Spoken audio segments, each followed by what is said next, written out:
पंच परमेष्टि भगवान की, अहिंसा परमो धर्म की, देवादिदेव 1008 श्री शांतिनाथ भगवान की, अध्यात्म शिरोमणि आचार्य कुंद कुंद महाराज की, गुरुवर आचार्य श्री विद्यासागर जी महाराज की।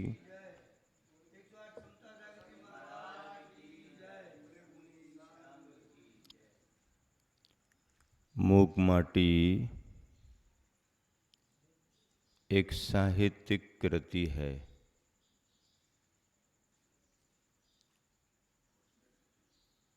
संदेशों में दार्शनिकता है, उद्देश्य में आध्यात्मिकता है। ढांचा साहित्य के रूप में लालित्यपूर्ण है। संत कबीर गुरुवर आचार्य श्री ने आत्म साधना करते हुए साहित्य सृजन के रूप में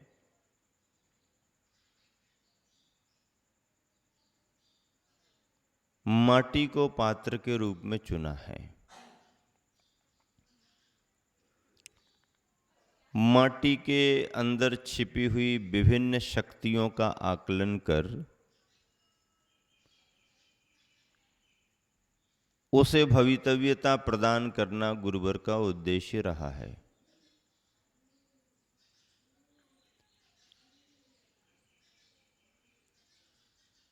सभी में अपनी स्वाभाविक शक्तियां होती हैं।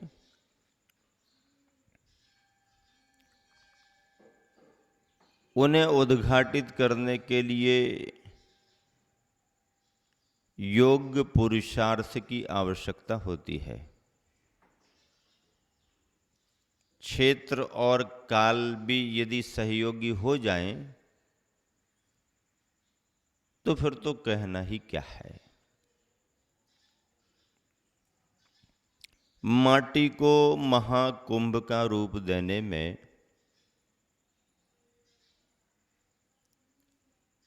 कुंभकार का बहुत बड़ा योगदान है।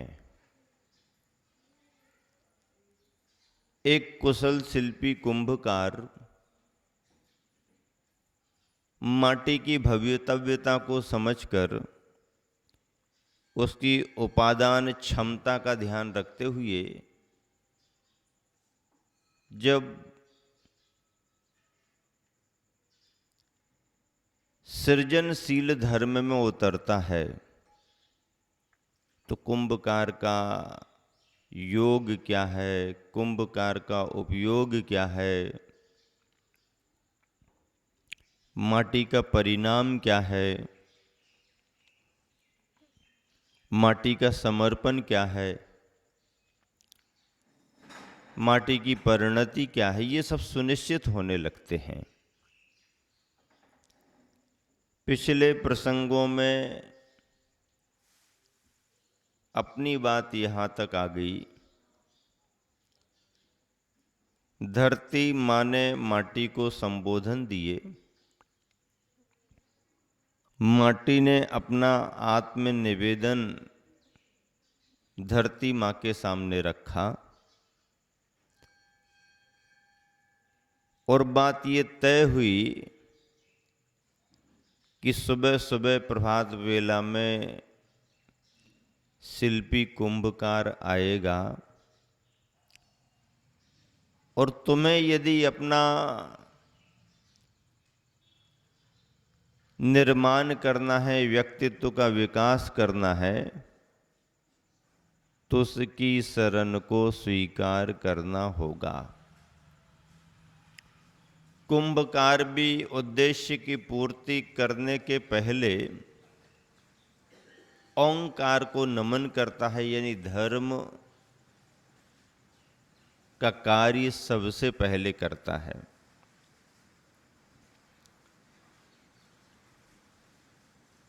अब जो स्थिति आगे की बनती है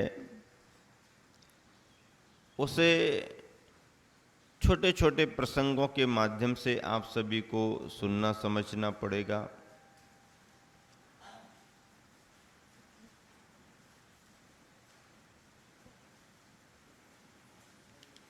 दया और करुणा की बात आती है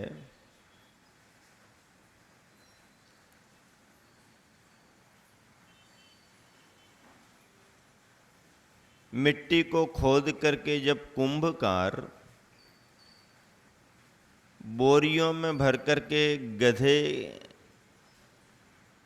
के ऊपर मिट्टी को रख करके बोरियों में ले जाता है, तो स्थिति ये बनती है कि गधे को चुभन भी होती है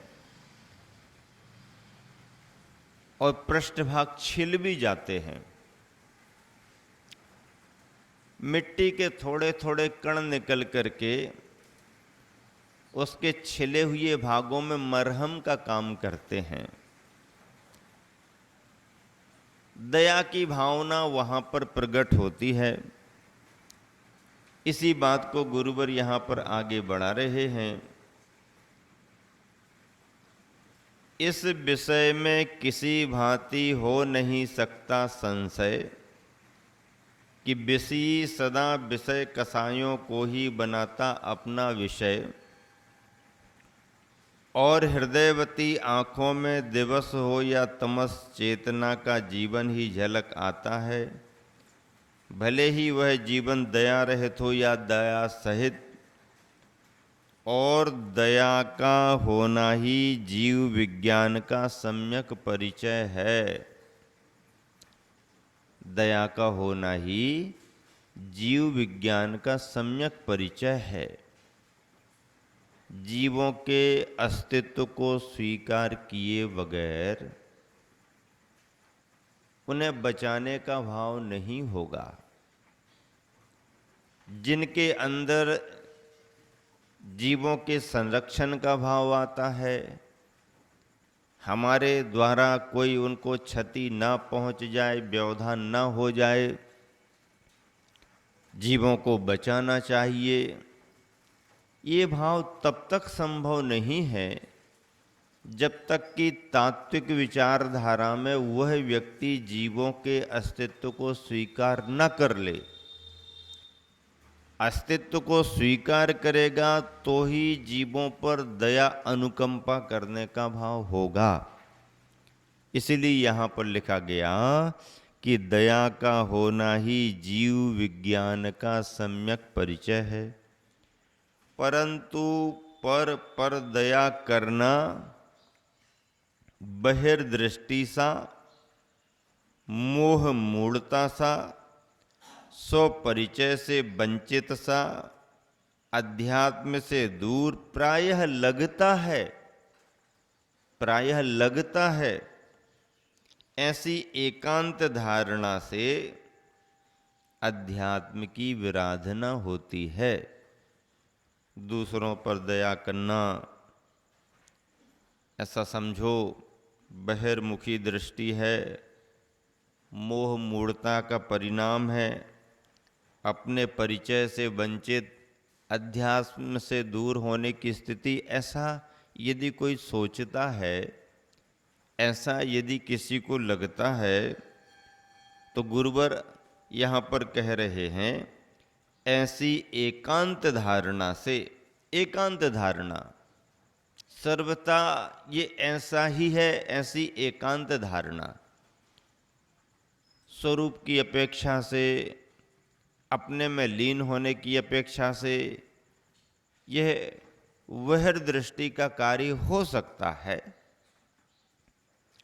लेकिन सर्वथा बहिर्दृष्टि ही इसे माना जाए, ऐसी बात नहीं है। ऐसी एकांत धारणा से अध्यात्म की विराधना होती है। क्योंकि सुनो, सौ के साथ पर का और पर के साथ सौ का ज्ञान होता ही है। सौ के साथ पर का और पर के साथ सौ का ज्ञान होता ही है, गौण मुख्यता भले ही हो।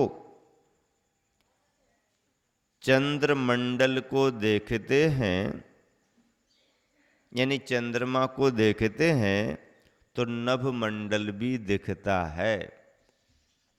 आकाश को नहीं देख रहे हैं, देख तो रहे हैं चंद्रमा को, लेकिन चंद्रमा के देखते देखते आसपास का आकाश का मंडल भी तो दिखता है। दर्शन तो हम मंदिर में जाकर के भगवान का ही करते हैं, दर्शन तो भगवान का ही करते हैं, लेकिन भगवान के दर्शन करने के साथ उनके पीछे लगा हुआ आभा मंडल भी दिखता ही दिखता है। वेदिका पर जो जो रखा गया है वो भी दिखता है। प्रतिमा का दर्शन करने के साथ साथ प्रतिमा के आभा मंडल में जो जो है, उद्देश्य भले उसे देखने का नहीं है, लेकिन प्रतिमा के साथ वह भी सहज ही दिखाई देता है। इसलिए यहां कहा जा रहा, पर की दया करने से 100 की याद आती है। पर की दया करने से 100 की याद आती है, और 100 की याद ही 100 दया है। विलोम रूप से भी यही अर्थ निकलता है, याद दया, याद दया। अपने को यदि अपनी याद आती है तो पर दया होती ही है, और पर दया करने का मतलब ही है किसी न किसी रूप में तुम्हें अपनेपन स्वरूप 100 की याद आएगी ही आएगी। साथ ही साथ यह भी बात ज्ञात रहे कि वासना का विलास मोह है, वासना का विलास मोह है, दया का विकास मोक्ष है। एक जीवन को बुरी तरह जलाती है, भयंकर है, अंगार है। एक जीवन को पूरी तरह जिलाती है, शुभंकर है, श्रृंगार है। 2 शब्द यहां पर आए, वासना और दया। वासना का मतलब है मोह की परिणति, और मोह की परिणति है तो जलाएगी, भयंकर आग रहेगी, अंगार रहेगी। लेकिन दया की भावना अंगार नहीं है, वो तो श्रृंगार है,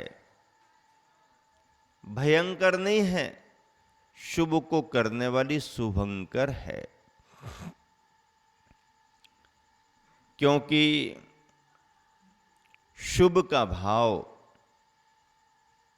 मोक्ष मार्ग में प्रशस्त माना गया है, अशुभ भाव का निषेध है। मोह मिथ्यात्व को कोई स्थान नहीं है मोक्ष मार्ग में, लेकिन दया करुणा रूप स्नेह वात्सल्य के भाव को शुभ माना गया है, शुभ माना गया है। इसी के अंतर को स्पष्ट किया जा रहा है। हाँ, अधूरी दया करुणा मोह का अंश नहीं है, अपितु आंशिक मोह का ध्वंस है। प्रारंभिक करुणा अधूरी होगी, प्रारंभिक ही रहेगी, तो प्रारंभिक करुणा को भी हम मोह का अंश नहीं मानेंगे, बल्कि वहीं से मोह के ध्वंस, मोह के नष्ट करने की शुरुआत होगी। ये संदर्भ गुरुवर को लिखने की इसलिए आवश्यकता पड़ी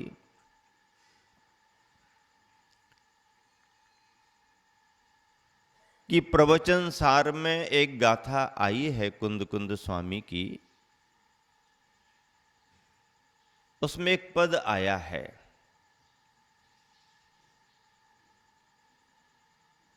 करुणा भावो य मनु तिरियेषु। करुणा भावो जुड़ा हुआ है, मनु तिरियेषु। करुणा भाव मनुष्य और त्रियंचों के प्रति होना मोह का चिन्ह है, ऐसा कहा। क्या कहा? मोह का चिन्ह है। इस गाथा के इस पद का अर्थ लगाने में बहुत विद्वान चूक गए, यथार्थ अर्थ को निकाल ही नहीं पाए। जिस समय गुरुवर ने संघ में प्रवचन सार पढ़ाया था, उस समय बहुत अच्छे तरीके से इस बात को स्पष्ट किया था। बहुत चर्चाएं हुई, गुरुवर की व्याख्या से भी नया बोध मिला। विद्वानों ने क्या अर्थ निकाल लिया? करुणा भावो, करुणा का भाव, मनुष्य और त्रियंचों के प्रति जो करुणा का भाव है वह मोह का चिन्ह है। सीधा सीधा अर्थ निकाल लिया। लेकिन व्याख्याकारों की व्याख्या पढ़ने से, अन्य ग्रंथों से मिलान करने से और स्वयं जैन सैद्धांतिकता पर विचार करने से इसका अर्थ कुछ अलग निकलता है। एक शब्द एक साथ बनाया है, करुणा भावो। अब इसका अर्थ करुणा का भाव भी निकाल सकते और करुणा का अभाव भी निकाल सकते हैं। करुणा का अभाव भी निकाल सकते हैं। करुणा का अभाव निकाले तो बात जमती है, क्योंकि जिसके मन में दया नहीं है, करुणा नहीं है, ऐसा मोही मिथ्या दृष्टि जीव संसार का प्रतीक है, मोह का प्रतीक माना जाएगा। लेकिन यदि करुणा का भाव अर्थ निकाल रहे हैं तो करुणा का भाव कभी मोह का चिन्ह नहीं हो सकता। हाँ, ये बात अलग है कि प्रारंभिक अवस्था में की गई दया करुणा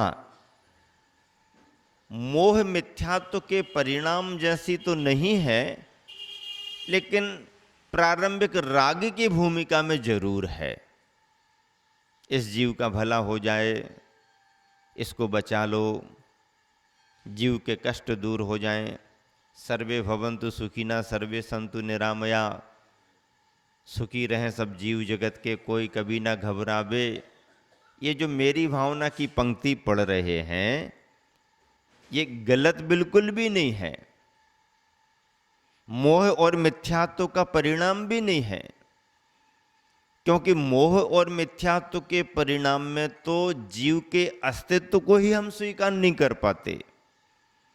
इसमें जीव के अस्तित्व को तो स्वीकार किया है, सभी जीव सुखी हों, मतलब सभी जीवों पर ध्यान तो जा रहा, जीव पर विश्वास तो जम रहा, सभी जीव निराकुल हों, किसी को आपदा विपदा ना आए, किसी को कष्ट का अनुभव ना हो, सभी सुखी रहें, निराकुल रहें। ये जो विचार बना है, ये विचार तब तक नहीं बन सकता जब तक कि हम जीव के अस्तित्व को स्वीकार ना कर लें, और जीव के अस्तित्व को स्वीकार करना ही मोह और मिथ्यात्व के संस्कारों को तोड़ देना है। तो सुखी रहें सभी जीव जगत के, सभी का भला हो, सभी का कल्याण हो, सभी कष्टों से छुटकारा पाएं, ये मेरी भावना की पंक्तियां जीव के अस्तित्व को स्वीकार करने रूप तो हैं। दूसरों के कष्टों से उन्हें छुटकारा मिले, ये भाव शुभ है, अशुभ नहीं है, गलत नहीं है। सभी का भला हो, ये भाव शुभ है, लेकिन स्वरूप में लीनता रूप में नहीं है। और कहां तुम पर का विचार करने में लगे हो? तुम्हारे भला करने का विचार करने से क्या भला हो जाएगा जीव का?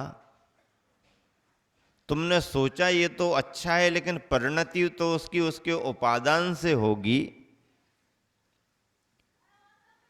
और तुम दूसरों के बारे में ही सोचने में लगे हो, तो अपने बारे में कब सोचोगे? इस दृष्टिकोण से इसे हम बहिर्मुखी कह सकते हैं। अंतर्मुखी तो वही माना जाएगा जो ध्यान में सामयिक में लीन है, अपने स्वरूप का ही अनुभव कर रहा। यही श्रेष्ठता है, यही सच्चा स्वरूप है। तो सच्चा स्वरूप तो यही है, लेकिन इस स्वरूप में यदि कोई लीन नहीं है, तो फिर क्या वो ये नहीं सोच सकता कि सभी का भला हो, सभी का कल्याण हो, सभी मोक्ष मार्ग में लगें, सभी को कष्टों से छुटकारा मिले? ऐसा नहीं सोच सकता क्या? सोच सकता है। यदि ऐसा कोई सोचता है तो गलत हो जाएगा क्या? नहीं, गलत नहीं है। तो एकदम सही है क्या? एकदम सही भी नहीं है। एकदम सही भी नहीं है और गलत भी नहीं है, तो फिर है क्या? एकदम सही भी नहीं है, गलत भी नहीं कह सकते, तो फिर है क्या? बीच का भाव है, मध्य की परिणति है। जीवों के अस्तित्व को स्वीकार करना ही नहीं, जीवों का भला बुरा हो हमें इससे कोई लेना देना नहीं, ये सब मोह का परिणाम है, मिथ्यात्व का परिणाम है। ये अशुभ है, रांग है, गलत है। इस अशुभ गलत से तो बचना ही बचना पड़ेगा, बचना ही होगा। सभी के प्रति दया करुणा का भाव अहिंसा धर्म के रूप में, जीव दया के रूप में स्वीकार करना ही होगा। ये शुभ है, प्रशस्त है, अच्छा है। लेकिन इससे भी ऊपर उठ करके स्वरूप निष्ठ अवस्था में क्या दूसरों के सुख दुखों का विचार करना, खुद अपना ही विचार करना और अपना ही अनुभव करना, ये उत्कृष्ट अध्यात्म है जो यथार्थ है, और यही हमारा लक्ष्य होता है। इसीलिए गुरुवर कह रहे हैं कि दया और करुणा मोह का चिन्ह नहीं है, बल्कि एक तरह से मोह को दूर करना है, सम्यक्त्व का चिन्ह है। अनुकंपा का गुण सम्यक दृष्टि की पहचान है। सम्यक दृष्टि के बाह्य लक्षणों में प्रशम, संवेग, अनुकंपा, आस्तिक्य रखा है। अनुकंपा का मतलब यही है कि दूसरों के दुखों को, कष्टों को देख करके अपना मन कांप जाए, हे भगवान इसका दुख दूर कैसे हो, ये भावना आने लगे। ये सम्यक दृष्टि की पहचान है। सम्यक दृष्टि निरंतर सभी जीवों के दुख दूर कैसे हों, क्योंकि अपाय विचय धर्म ध्यान में सम्यक दृष्टि यही विचार करता है। आज्ञा विचय, अपाय विचय, विपाक विचय, संस्थान विचय। अपाय विचय में क्या क्या विचार करता है? जीवों के दुख दूर कैसे हों, सभी जीव सुखी कैसे हों, सभी जीव कल्याण के मार्ग में कैसे लगें, सभी जीवों को, प्राणी मात्र को दुखों से छुटकारा कैसे मिले, ये विचार जो है सम्यक दृष्टि का अपाय विचय धर्म ध्यान है। ऐसे अपाय विचय धर्म ध्यान को, ऐसे सम्यक दर्शन के बाह्य लक्षणों में आने वाले अनुकंपा को हम मोह की परिणति नहीं कह सकते हैं। हाँ, प्रारंभिक अवस्था में वह सराग अवस्था की प्रवृत्ति है, तो यह सराग अवस्था तो सम्यक दर्शन के साथ भी चलती है।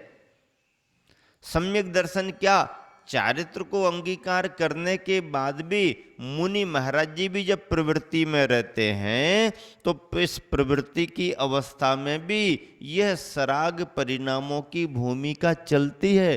पर यह सराग परिणाम विषय कसायों का सराग परिणाम नहीं है। जीवों का कल्याण हो, सभी जीव सुखी हों, सभी जीव मोक्ष मार्ग में लगें, ये एक तरह से शुभ परिणाम है, शुभोपयोग है। शुभोपयोग सर्वथा हे नहीं है, तात्कालिक उपादेय माना गया है।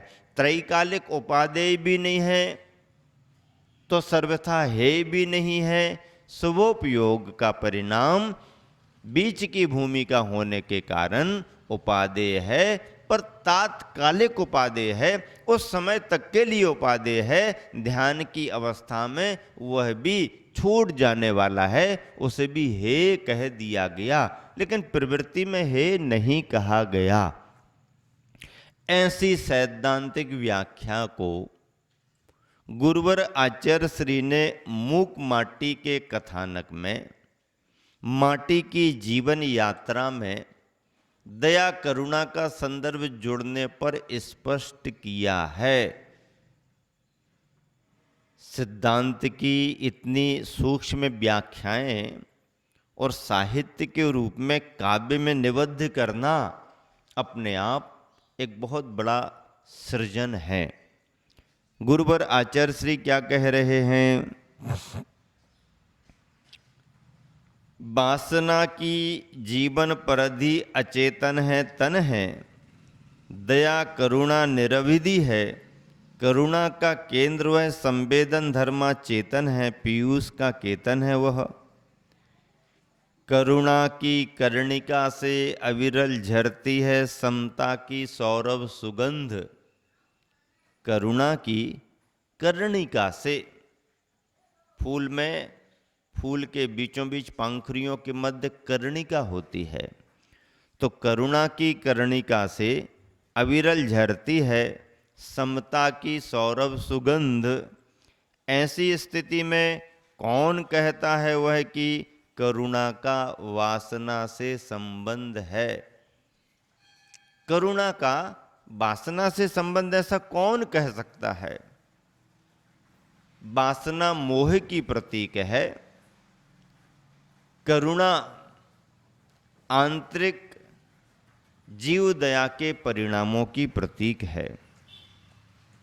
वह अंध ही होगा, विषयों का दास, इंद्रियों का चाकर और मन का गुलाम मदांध होगा कहीं, जो करुणा का वासना से संबंध मानता है, अर्थात दया करुणा को मोह की परिणति मानता है। वह कौन होगा? अंध होगा, विषयों का दास, इंद्रियों का चाकर, मन का गुलाम, मदांध ही होगा। इसके अलावा ज्ञानी विज्ञानी कोई पुरुष इसे मान नहीं सकता, स्वीकार नहीं करेगा। माना प्रति पदार्थ अपने प्रति कारक ही होता है, परंतु पर के प्रति उपकारक भी हो सकता है, और अपने प्रति करण ही होता है, यानी साधन ही होता है, परंतु पर के प्रति उपकरण भी हो सकता है।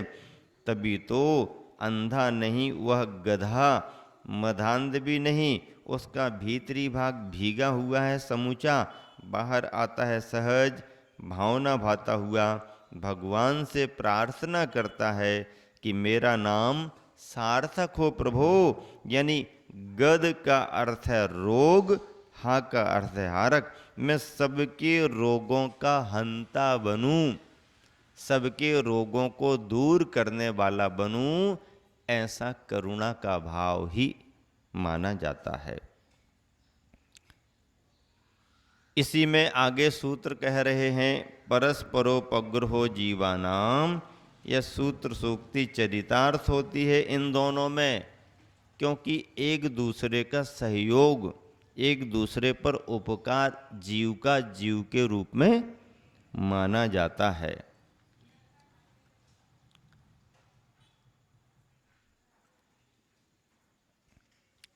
उपाश्रम में माटी पहुंच जाती है, कुंभकार माटी की ओर देखता है,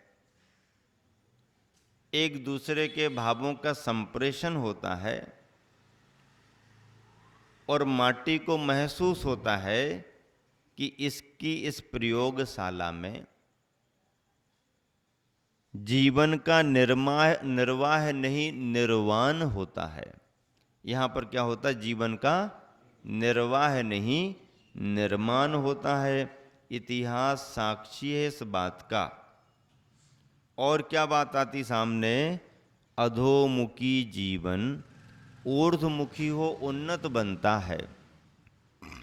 कुम्हार की कुम्हारशाला में क्या होता है? अधोमुखी जीवन ऊर्ध्वमुखी हो उन्नत बनता है। हारा हुआ भी बेसहारा जीवन सहारा देने वाला बनता है। दर्शनार्थी वे आदर्श पा जाते हैं। यहाँ पर इतिहास संबंधिनी सदियों से उलझी समस्याएं सहज सुलझती जाती हैं क्षण भर की इस संगति से, और अयाचित होकर भी सरल सरस संस्कृति के संस्कारार्थी वे परामर्श पा जाते हैं। यहाँ पर असी और मसी को भी, कृषि और ऋषि को भी कुछ ऐसे सूत्र मिलते हैं। निस्वार्थी भी वे आर्स पा जाते हैं। यहाँ पर उस कार्य में जो सृजन का कार्य है, निर्माण का कार्य है, उस निर्माण के कार्य के बाद में जो नक्काशी या शिल्पन होता है, ऐसे सभी कार्यों में असी और मसी को भी, कृषि और ऋषि को भी कुछ ऐसे सूत्र मिलते हैं। निस्वार्थी भी वे सूत्र भी निस्वार्थी आर्स मुनिगण भी पा जाते हैं। और फिर माटी को साफ सुथरा करना शुरू किया गया। साफ सुथरा करते करते मिट्टी मिट्टी बारीक बारीक नीचे निकल जाती है और कंकर कंकर कंकर ऊपर रह जाते हैं। चालनी में मिट्टी छानी गई तो मिट्टी बारीक बारीक नीचे निकल जाएगी और कंकर वंकर जो भी रहे हैं वो सब ऊपर ऊपर रह जाते हैं। माटी का संशोधन हुआ, माटी को संबोधन हुआ, परंतु निष्कासित कंकरों में समुचित सा अनुभूत संक्रोधन हुआ। अब माटी से जब कंकरों को निकाल दिया गया तो कंकरों को क्रोध आ गया। गुस्सा आएगी कि नहीं आएगी? हैं? इतने अच्छे से तो नदी के किनारे से लाए और यहां पर अब माटी माटी को अंदर, कंकर कंकर बाहर। ये ठीक नहीं है। निष्कासित कंकरों में समुचित सा अनुभूत संक्रोधन हुआ। तथापि संयत भाषा में शिल्पी से निवेदन करते हैं वे कंकर। क्या निवेदन करते हैं? हमारा वियोगीकरण मां माटी से किस कारण हो रहा है? हमारा वियोगीकरण मां माटी से किस कारण हो रहा है? अकारण ही, या क्या कोई कारण है? इस पर तुरंत मृदु शब्दों में शिल्पी कहता है। कुंभकार मृदु शब्दों में उत्तर देता है, मृदु माटी से, लघु जाति से मेरा यह शिल्प निखरता है। मृदु माटी से, लघु हल्केपन से मेरा यह शिल्प निखरता है, और खर काठी से, गुरु जाति से सो अविलंब बिखरता है।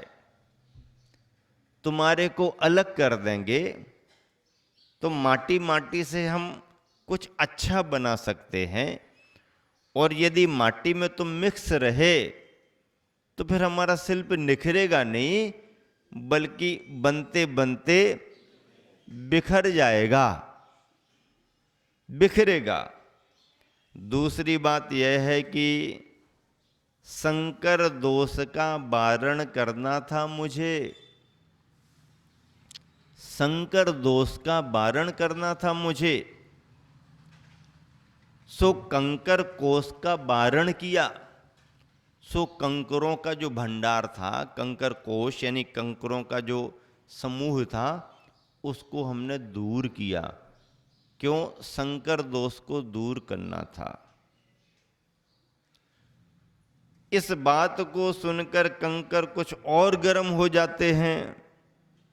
कंकरों के अधरों में विशेष स्पंदन है और वचनों में पूर्व की अपेक्षा उष्णता का अभिव्यंजन है।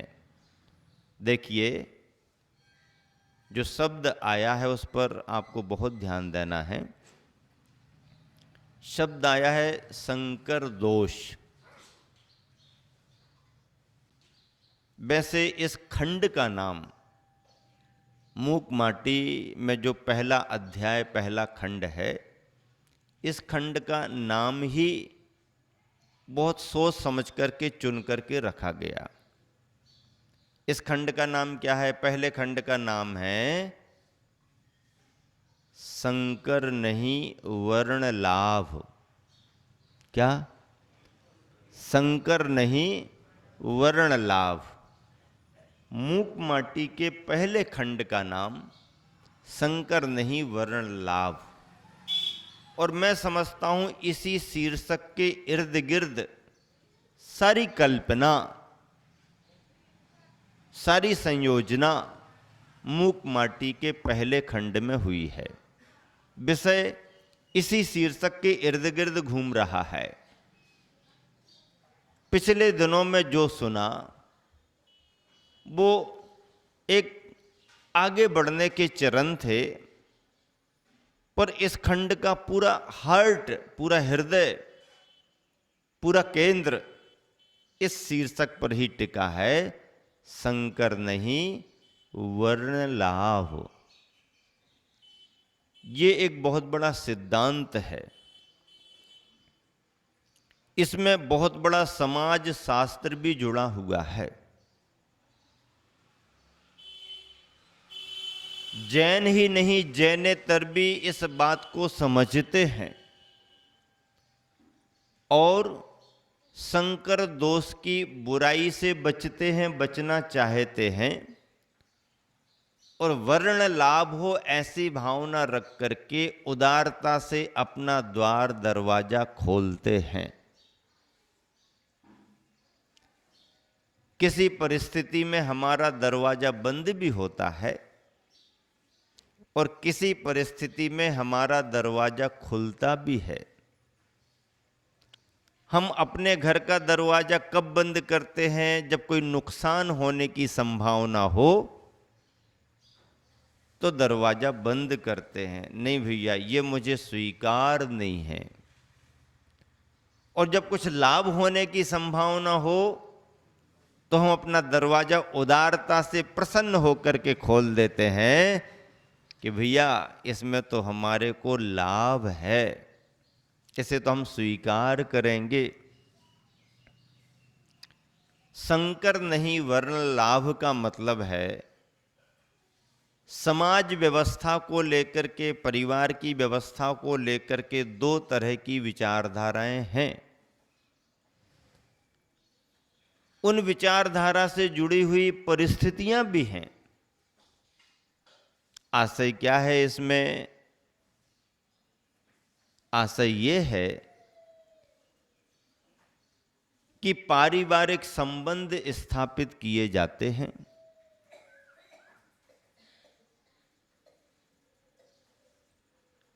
अपने यहां से अपनी बेटी को किसी के यहां भेजाना होता है,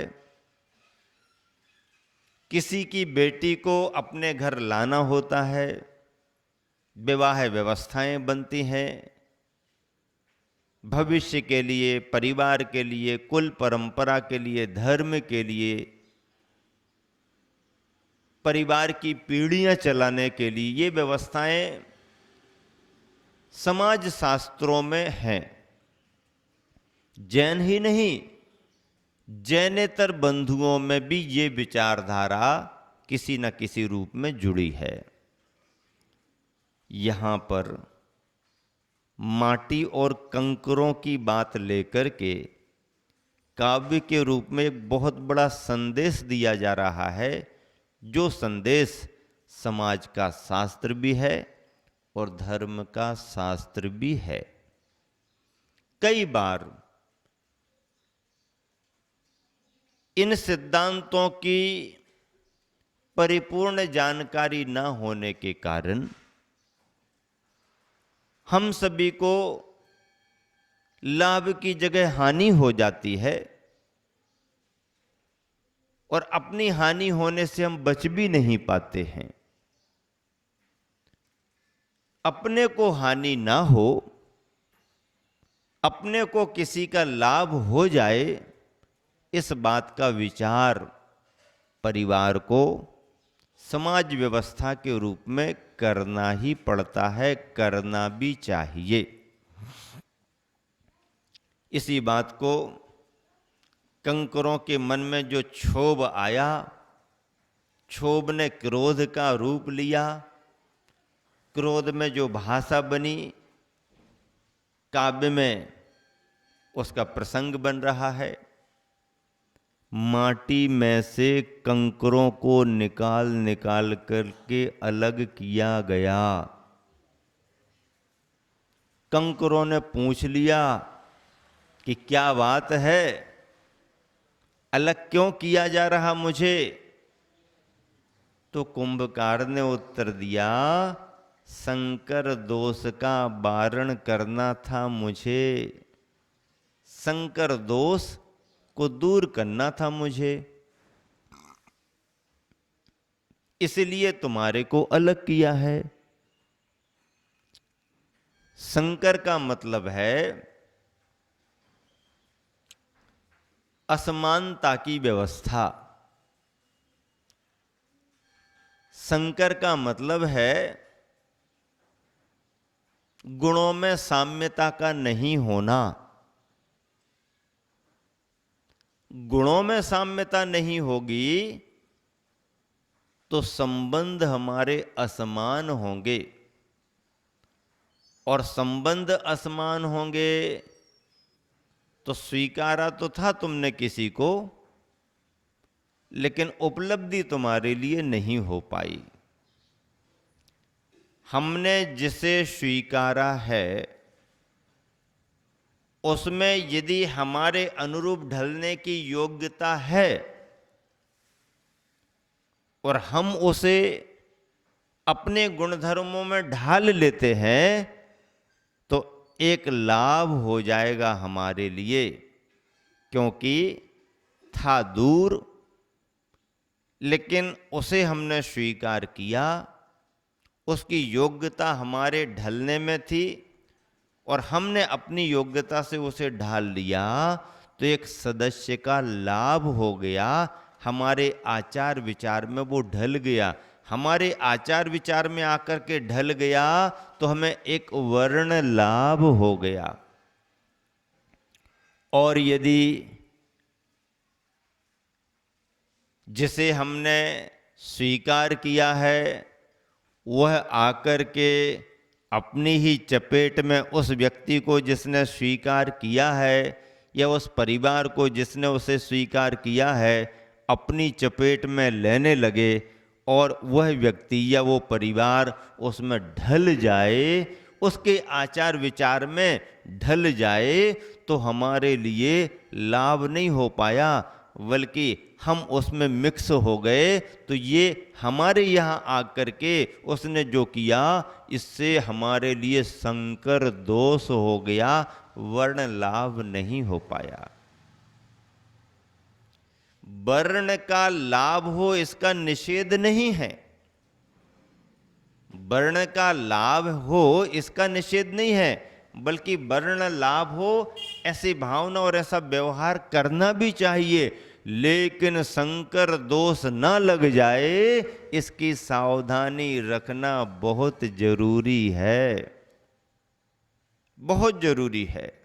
उसी बात को यहां पर और स्पष्ट कर रहे हैं, गात की हो या जात की एक ही बात है, शरीर की बात हो या शरीर ने जन्म लिया है जिस कुल में जिस जाति में उसकी बात हो, गात की हो या जात की एक ही बात है, हम में और माटी में समता सदृशता है। कंकर कह रहे हैं चाहे आप शरीर की बात करो, चाहे उत्पत्ति स्थान की बात करो, माटी में और कंकरों में, कंकर कह रहे हैं कि हम में और माटी में समता सदृशता है। विसदृशता तो दिखती नहीं, तुम्हें दिखती है क्या शिल्पी जी? तुमको कुछ अंतर दिखाई दे रहा क्या माटी में और मुझ में? तुम्हारी आंखों की शल्य चिकित्सा हुई है क्या? है कहीं ऑपरेशन ऑपरेशन तो नहीं हो गया? मोतियां मोतियां बिंद तो नहीं है तुम्हारे लिए, है कि जो तुमको ये सब समझ में नहीं आ रहा? और रही वर्ण की बात, और रही वर्ण की बात, वर्णों से वर्णन क्या करें? अब वर्ण की बात का वर्णों यानी अक्षरों से वर्णन क्या करें? वह भी समान है हम दोनों में, वह भी समान है हम दोनों में। जो सामने है कृष्ण जी का कृष्ण वर्ण है,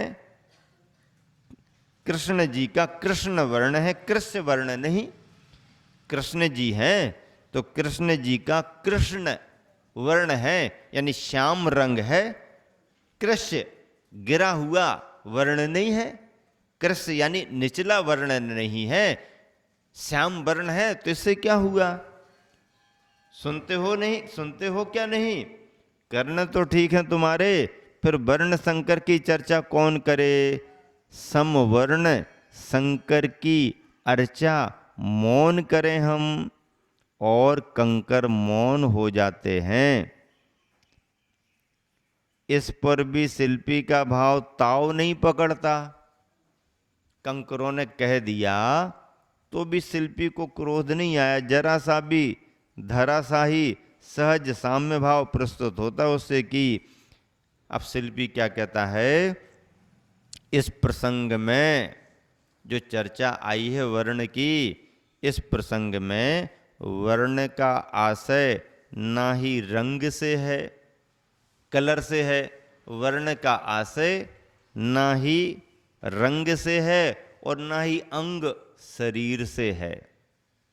गात कहा था ना शरीर, इस प्रसंग में वर्ण का आशय ना ही रंग से है ना ही अंग से, वरन चाल चलन ढंग से है।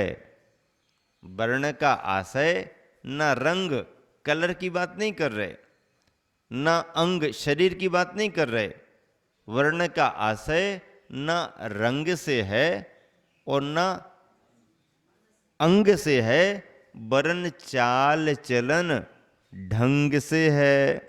यानी जिसे अपनाया है उसे, जिसने अपनाया है उसके अनुरूप अपने गुणधर्म रूप स्वरूप को परिवर्तित करना होगा।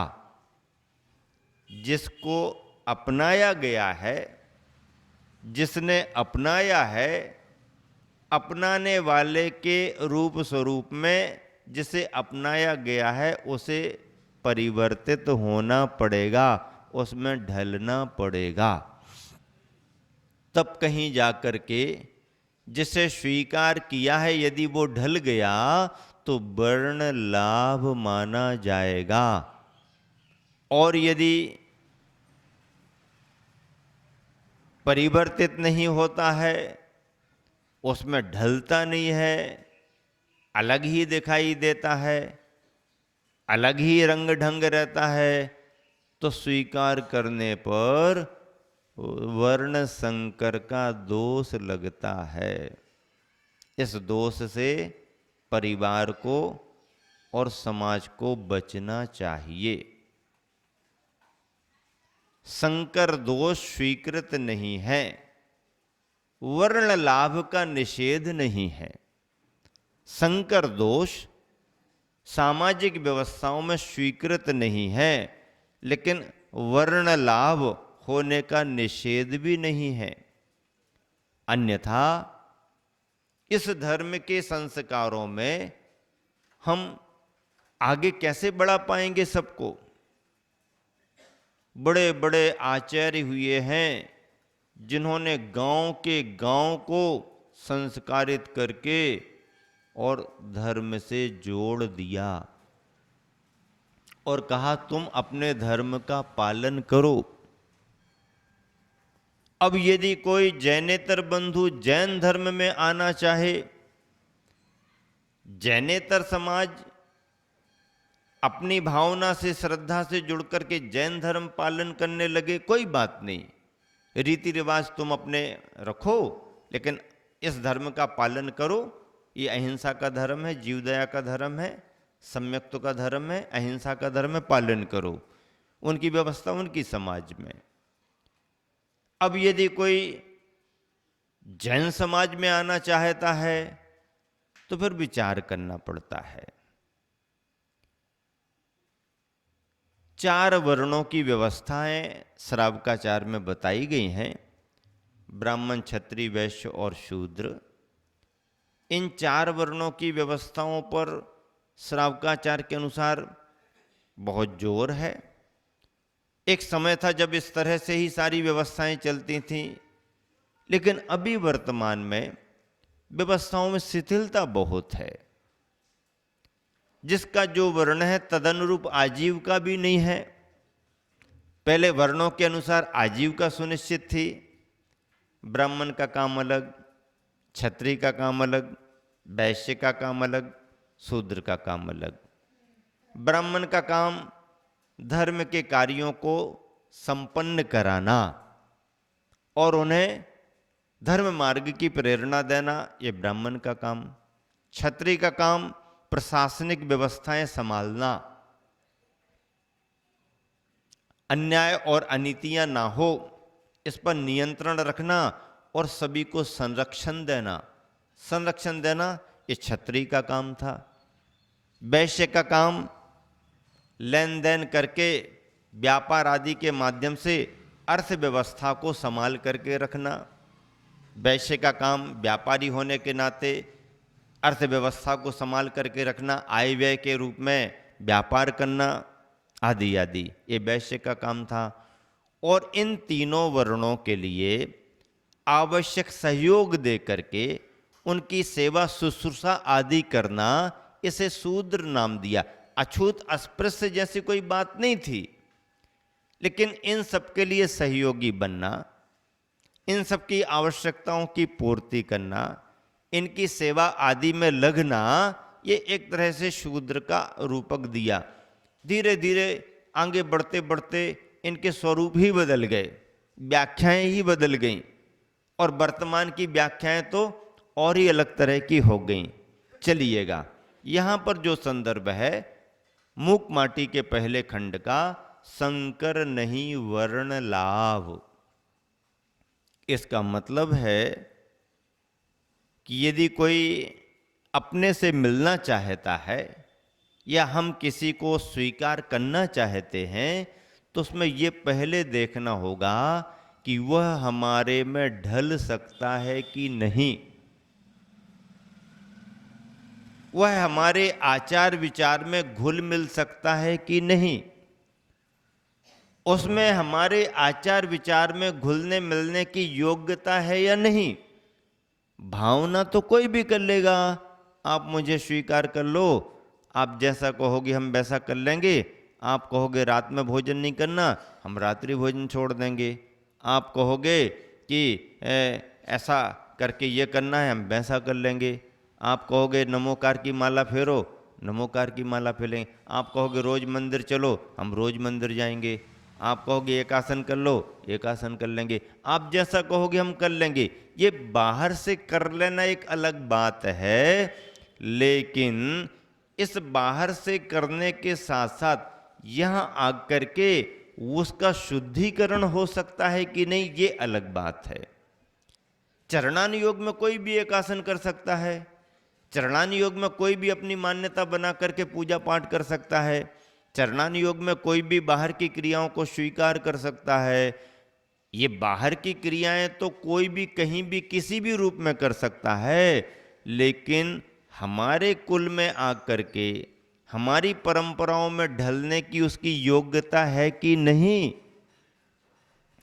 उसकी योग्यता होगी तो ही ढाल पाएंगे। योग्यता किस संबंधी? भाव तो उसके भी अच्छे हैं, वो भी स्वीकार कर रहा, मन से स्वीकार कर रहा है। लिखित अनुबंध कोर्ट में दे देगा कि आप जैसा कहोगे, आप जैसा रखोगे, हम वैसा रहेंगे, वैसा करेंगे, तो वो तो सब हो जाएगा, एग्रीमेंट हो जाएगा। फिर उसमें क्या संदेह करना? नहीं, ये कागज के एग्रीमेंट की बात नहीं है, स्वीकार करने वाली बात नहीं है। उसने जहां पर जन्म लिया था, उस कुल से इस कुल में आने पर, उस कुल में जन्म लेने के कारण उसके शरीर की शुद्धि हो सकती है कि नहीं, ये विचार पहले करना पड़ता है। ये बहुत बड़ा समाज शास्त्र है, इसमें जल्दबाजी नहीं होना चाहिए, बहुत सावधानी से ही इसमें काम होना चाहिए। ब्राह्मण वर्ण स्वीकार करने योग्य है, क्षत्रियों को भी स्वीकार किया गया है, वैश्य व्यापारियों को भी स्वीकार किया गया है, और इन 3 वर्णों से संबंधित रिलेटेड जितनी भी जातियां उपजातियां हो सकती हैं, उन्हें उच्च वर्ण की मानी जाती हैं, क्योंकि उच्च वर्ण के खान पान में साम्यता रहती है, आनुवांशिक वंशानुगत शाकाहार का चलन होता है। आज के समय में सब व्यवस्थाएं बदल गई, खान पान की प्रामाणिकता सभी की खंडित होती जा रही। दूसरा तो छोड़ो, अब जैन कुल में जन्म लेने वाले की भी खान पान की प्रामाणिकता नहीं है, और जैन कुल में जन्म ले लिया तो बहुत बड़ा काम कर लिया, अब तो इसको मोक्ष मिल ही जाएगा, ऐसा किसने कह दिया? ऐसा लिखा कहाँ है? नहीं, इस कुल में जन्म लिया है ये तुम्हारा सौभाग्य है, पारंपरिक विरासत में तुम्हें कुछ मिल रहा है ये तुम्हारा सौभाग्य है, सरलता है, सहजता है। वंशानुगत आपको एक विचारधारा आचार विचार की मिलती आ रही है, ये भी आपका पुण्य योग है, सौभाग्य है। लेकिन जन्म लेने के बाद आप वैसे ही बने रहोगे, इसकी क्या गारंटी है? जन्म लेने के बाद आप वैसे ही बने रहोगे, इसकी क्या गारंटी है? यहां जन्म लेने के बाद भी बिगाड़ संभव है, पर वह बिगाड़ केवल उस व्यक्ति का ही माना जाएगा, पूरे परिवार का नहीं माना जाएगा।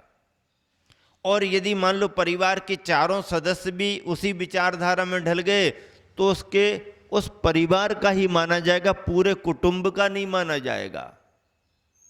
कुटुंब बचा हुआ है, परिवार बचा हुआ है, परिवार का सदस्य दोषी हो सकता है, सारी पीढ़ियां उसकी दोषी नहीं होंगी। जो करता है दोष उसका माना जाता है, पीढ़ियों का दोष नहीं माना जाता है।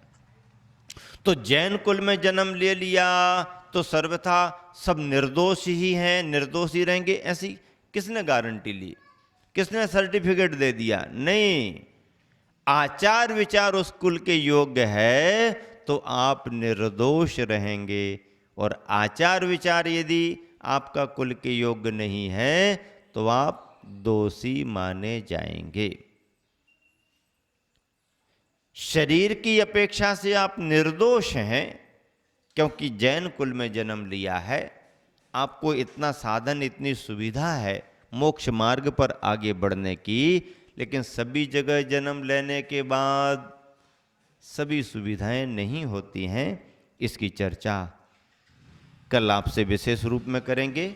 संदर्भ यही रहेगा, क्योंकि पहला खंड शंकर नहीं वर्ण लाभ है, इसी पर केंद्रित पूरे खंड की विचारधारा है। इसे बहुत अच्छे से आपको समझना होगा। खूब मन बना करके और ज़्यादा लोगों को उपस्थित करें, ताकि सभी को ये सामाजिक सिद्धांत, सामाजिक व्यवस्थाएं समझ में आए। समय के अनुसार विराम देता हूँ। महावीर भगवान की